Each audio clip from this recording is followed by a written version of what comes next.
परिचय। आज हम भौतिक राशि के मात्रकों और मापन के बारे में अध्ययन करेंगे। क्या आपको पता है तापमान को किस मात्रक में मापा जाता है?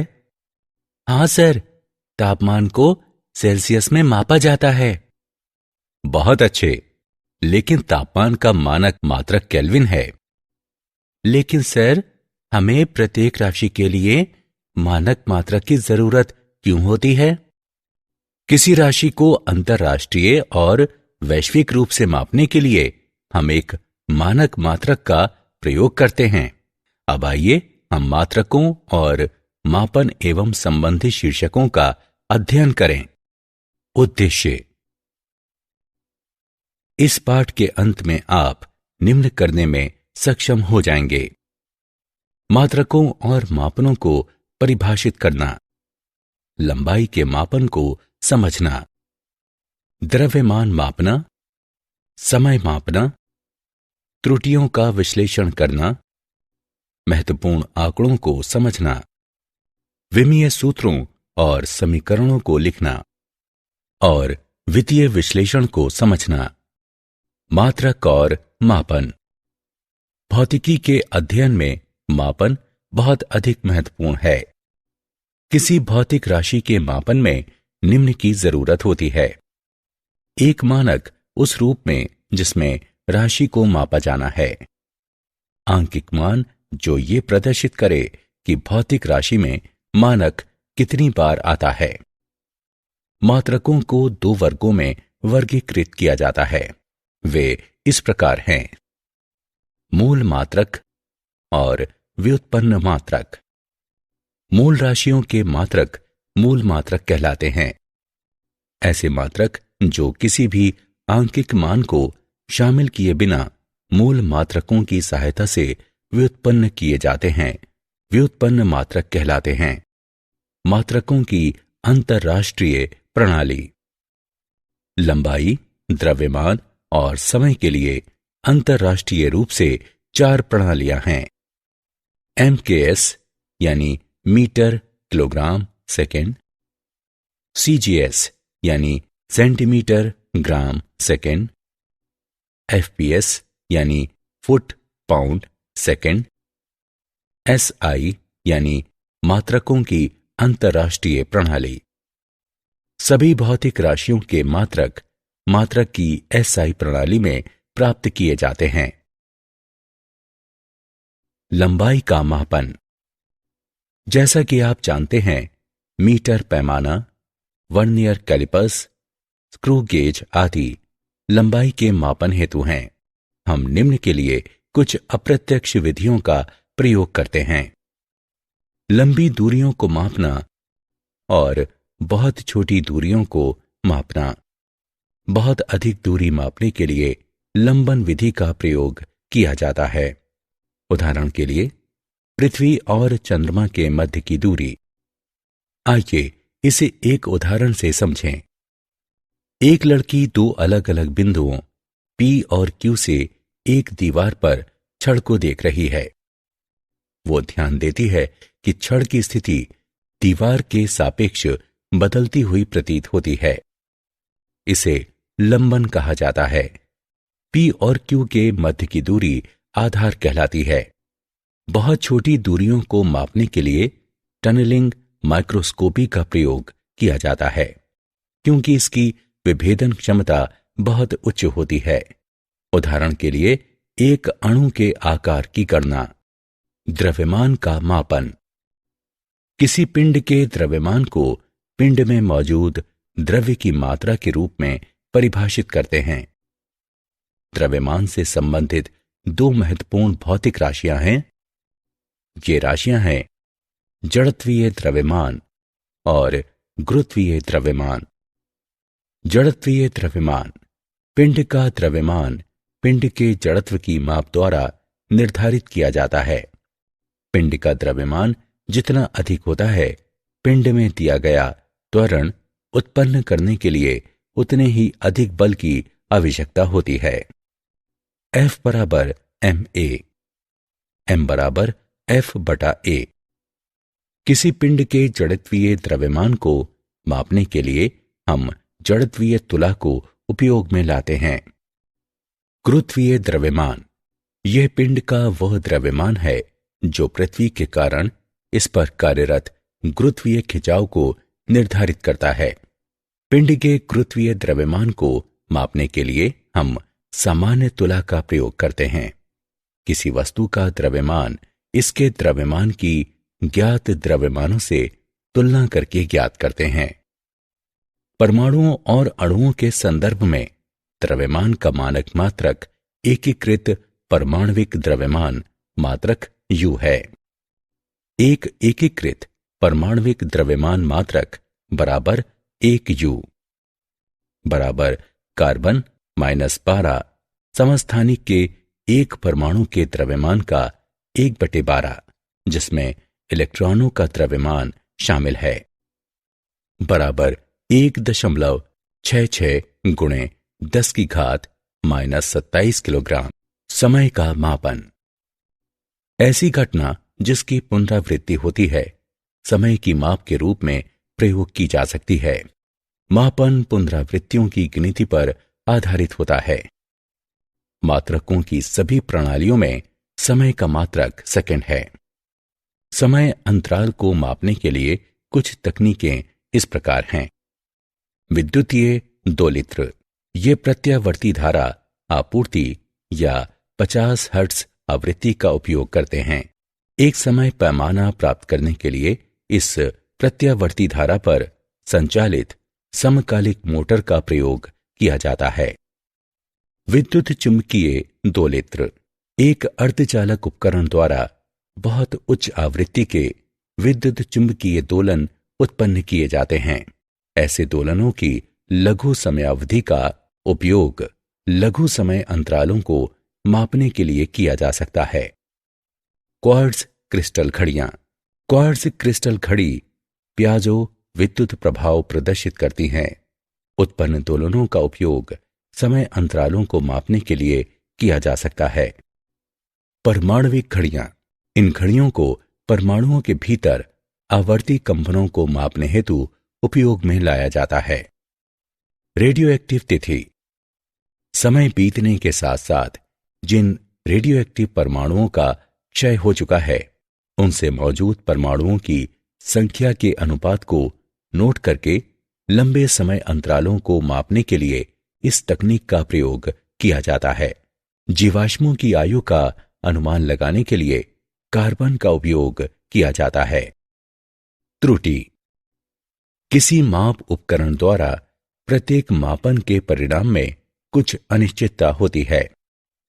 मापन की त्रुटि को अनिश्चितता के एक प्रकार के रूप में परिभाषित किया जाता है।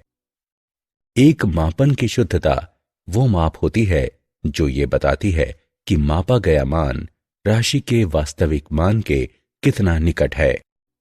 परिशुद्धता हमें ये बताती है कि राशि को कितनी विभेदन क्षमता या सीमा तक मापा जाता है। त्रुटियों के 3 प्रकार हैं। निरपेक्ष त्रुटि, ये इसके मापे गए मान और वास्तविक मान के मध्य का अंतर है। सापेक्षिक त्रुटि, इसे इसके मापन की निरपेक्ष त्रुटि और इसके वास्तविक मान के अनुपात के रूप में परिभाषित किया जाता है।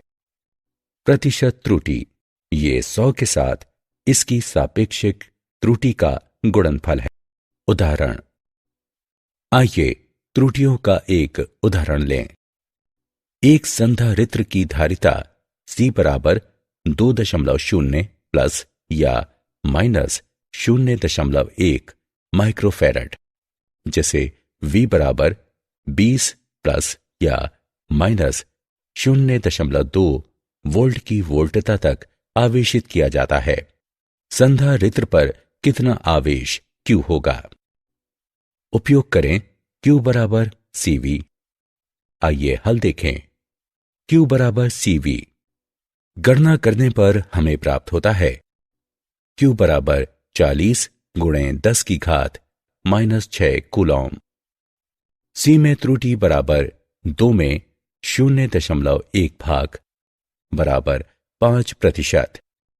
V में त्रुटि बराबर 20 में 0.2 भाग बराबर 1%। Q में त्रुटि बराबर 5% प्लस 1% बराबर 6%। इसलिए आवेश Q बराबर 40 प्लस या माइनस 2.4 गुणे 10⁻⁻6 कूलॉम। सार्थक अंक। मापन में सार्थक अंक को उस मापन में ज्ञात मात्रकों के रूप में परिभाषित किया जाता है।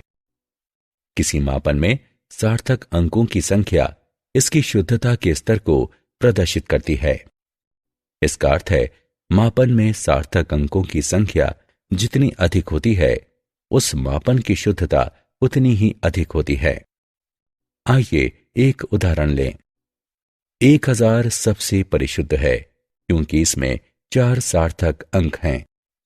सन्निकटन करना यह एक ऐसी प्रक्रिया है जिसके द्वारा सार्थक अंकों की संख्या को जरूरत के अनुसार घटाया जा सकता है। आइए एक उदाहरण लें। L बराबर 2.6587 सेंटीमीटर। सन्निकटन करने पर L बराबर 2.659 सेंटीमीटर। उदाहरण। आइए सार्थक अंक का एक उदाहरण लें। एक घन की भुजाओं को 6.052 मीटर मापा जाता है। इस घन का आयतन और संपूर्ण पृष्ठ क्षेत्रफल उपयुक्त सार्थक अंकों तक ज्ञात करें। आइए हल देखें।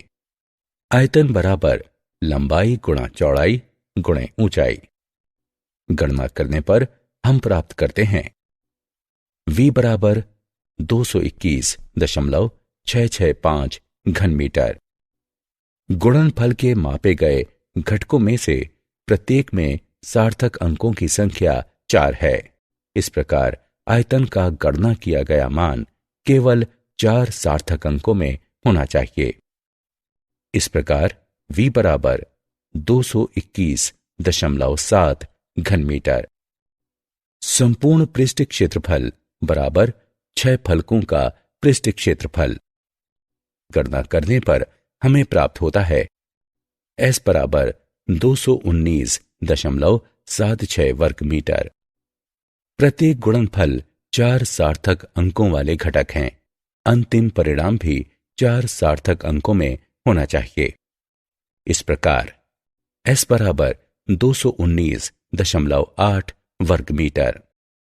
भौतिक राशि की विमाएं। किसी भौतिक राशि की विमाएं वे घाते हैं जिन्हें उस भौतिक राशि के मात्रक को व्यक्त करने के लिए मूल मात्रकों पर लगाया जाता है। सभी भौतिक राशियों को L, M और T विमाओं के पदों में लिखा जाता है। विमीय सूत्र एवं समीकरणें। किसी भौतिक राशि का विमीय सूत्र एक वर्ग कोष्ठक के अंदर मूल मात्रकों की घातों सहित उनके पदों में एक व्यंजक है। आइए एक उदाहरण लें। वेग का विमीय सूत्र निम्न है। ये एक समीकरण है जिसे एक भौतिक राशि के विमीय सूत्र को इसके प्रतीक के बराबर रखते हुए प्राप्त किया जाता है। आइए एक उदाहरण लें। वेग का विमीय समीकरण V बराबर m⁻0 LT की घात घटा 1 है। विमीय विश्लेषण। भौतिक राशियों के परिमाणों को एक दूसरे में जोड़ा या एक दूसरे से घटाया केवल तभी जा सकता है जब वे समान विमाओं में हों। विमीय विश्लेषण के उपयोग। किसी भौतिक राशि को मात्रक की एक प्रणाली से दूसरी प्रणाली में बदलना। दिए गए भौतिक संबंध के सही होने की जांच करना। दी गई भौतिक राशियों के मध्य संबंध स्थापित करना। क्या आप जानते हैं international bureau of weights and measures एक अंतरराष्ट्रीय मानक संगठन है।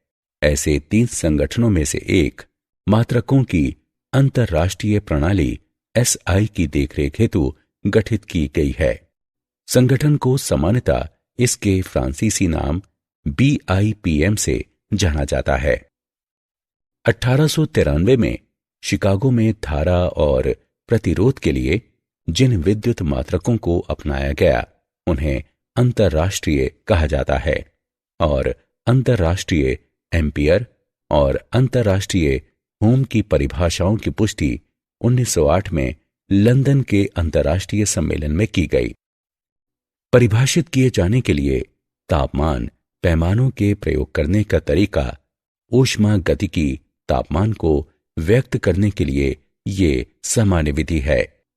प्रतीक T संदर्भ तापमान T0 बराबर 273.15 केल्विन हिमांक से इसके अंतर के पदों में ये तापांतर 1 सेल्सियस तापमान कहलाता है। सारांश। आइए हमने जो कुछ सीखा है उसे संक्षेप में दोहराएं। भौतिकी भौतिक राशियों के मापन पर आधारित एक मात्रात्मक विज्ञान है। कुछ भौतिक राशियों को मूल या आधार राशियों के रूप में चुना गया है। मात्रकों की अंतर्राष्ट्रीय प्रणाली SI 7 मूल मात्रकों पर आधारित है जो वर्तमान में अंतर्राष्ट्रीय रूप से स्वीकृत मात्रक प्रणाली है और व्यापक रूप से पूरी दुनिया में उपयोग में लाई जाती है। SI मात्रकों का सभी भौतिक मापनों में प्रयोग किया जाता है। इनसे आधार राशियां और व्युत्पन्न राशियां दोनों प्राप्त की जाती हैं। भौतिक मापनों को वैज्ञानिक संकेतन में छोटी या बड़ी राशियों में 10 की घातों के साथ व्यक्त किया जाता है। किसी भी भौतिक राशि की गणना करने में संबंध में शामिल व्युत्पन्न राशियों के लिए मात्रकों को बीजगणितीय राशियों के रूप में माना जाता है जब तक कि अभीष्ट मात्रक प्राप्त नहीं हो जाते। भौतिक राशियों के मापन के लिए प्रत्यक्ष और अप्रत्यक्ष विधियों का प्रयोग किया जाता है। परिणाम को व्यक्त करते समय मापन में त्रुटियों के साथ सटीकता और परिशुद्धता का ध्यान रखा जाता है। भौतिक राशियों आदि में संबंध स्थापित करके समीकरणों की विमीय एकरूपता की जांच करने के लिए विमीय विश्लेषण का उपयोग किया जा सकता है।